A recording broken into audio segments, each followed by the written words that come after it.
Police ক্লিয়ারেন্সের original copy যেটা আছে ওইটা ওনারা দিয়ে দিবেন। ব্যাস এতটুকু।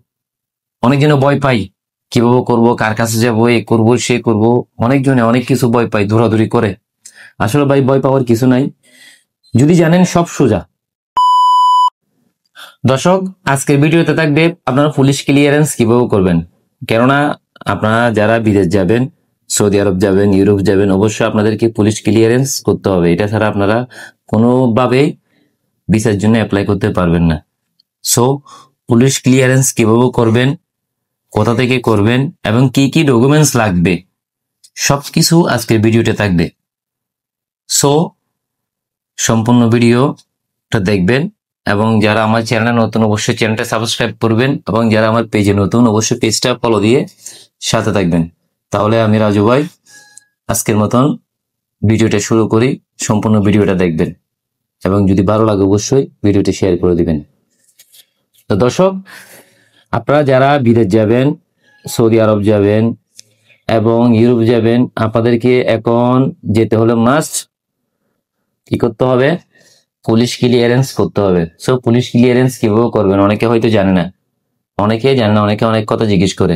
সো আজকের ভিডিওটা দেখলে আপনারা পুলিশ ক্লিয়ারেন্স কিভাবে করবেন এটা একদম ইজি হয়ে যাবে। আপনারা নিজে নিজে করতে পারবেন। কিভাবে করবেন দেখেন, আপনাদের পার্শ্ববর্তী যে কোনো একটা কম্পিউটারের দোকানে যাবেন, ওইখানে গিয়ে বলবেন আমি পুলিশ ক্লিয়ারেন্স করব। তো পুলিশ ক্লিয়ারেন্স করার জন্য প্রথমে আবেদন করতে হবে। আবেদন করার সময় আপনাদের পাসপোর্ট মাস্ট থাকতে হবে, চেয়ারম্যান সার্টিফিকেট থাকতে হবে, এনআইডি থাকতে হবে এবং আপনাদের পাসপোর্টের স্ক্যানিং কপি একটার মধ্যে যে কোনো সরকারি চাকরিজীবী অথবা বিসিএস ক্যাডার অথবা ডাক্তার ওনাদের সিল এবং স্বাক্ষর করে সত্যায়িত করতে হবে। যদি এটা না করেন তাহলে এটা অ্যাকসেপ্ট করবে না। ওকে, আপলোড করার সময় এটা মাস্ট লাগবে। তো আপনারা কি করবেন, পাসপোর্টের স্ক্যান কপি করে ডাক্তার থেকে অথবা সরকারি চাকরিজীবী থেকে আপনারা সিল এবং স্বাক্ষর করে সত্যায়িত করে কম্পিউটারের দোকানে নিয়ে যাবেন। নিয়ে গিয়ে ওখানে আবেদন করবেন 500 টাকা দিয়ে।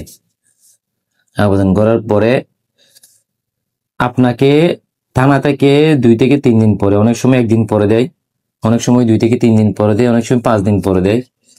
আপনারা যে থানা দিবেন, যে এরিয়ার মধ্যে দিবেন, ওই থানা থেকে আপনাকে ফোন করা হবে। ফোন করে বলবে আপনি কে ওইখানে থানার মধ্যে যাওয়ার জন্য এবং কি কি ডকুমেন্টস লাগে ওইখানে নিয়ে যাবেন। ওখানে নিয়ে যাবেন, ওনারা দেখবে। দেখার পরে এগুলো অ্যাপ্রুভ করে দিবে।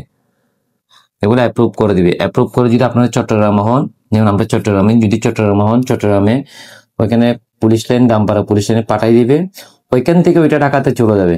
ঢাকাতে যাওয়ার পরে হয়তো 3 থেকে 4 দিন বা 1 সপ্তাহ পরে ওইটা এখানে রিটার্ন আসবে। রিটার্ন আসার পরে আপনাকে দামপাড়া পুলিশ লাইনে গিয়ে ওইটা রিসিভ করতে হবে। রিসিভ করার সময় পাসপোর্ট নিয়ে যাবেন এবং এই পুলিশ ক্লিয়ারেন্স করার সময় যে আবেদন কপিটা আছে, যে চালান কপিটা আছে, ওইটা নিয়ে যাবেন। নিয়ে গেলে আপনাদের পুলিশ ক্লিয়ারেন্সের অরিজিনাল কপি যেটা আছে ওইটা ওনারা দিয়ে দিবেন। ব্যাস এতটুকু। অনেকজনে ভয় পাই, কিভাবে করব, কার কাছে যাবো, এ করবো সে করবো, অনেকজনে অনেক কিছু ভয় পাই, দৌড়াদৌড়ি করে।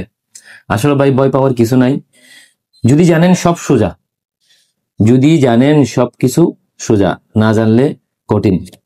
ওকে, আমি যেভাবে বললাম আপনারা ওইভাবে কাজ করেন, দেখবেন আপনাদের পুলিশ ক্লিয়ারেন্স করতে আর কোনো সমস্যা হবে না, একদম ইজি হয়ে যাবে। ওকে, আর আপনাদের যদি কোনো সমস্যা থাকে তাহলে আমার কমেন্ট বক্সে কমেন্ট করবেন, আমি রিপ্লাই দেওয়ার চেষ্টা করব। যদি ভিডিওটা ভালো লাগে অবশ্যই শেয়ার করে দিবেন।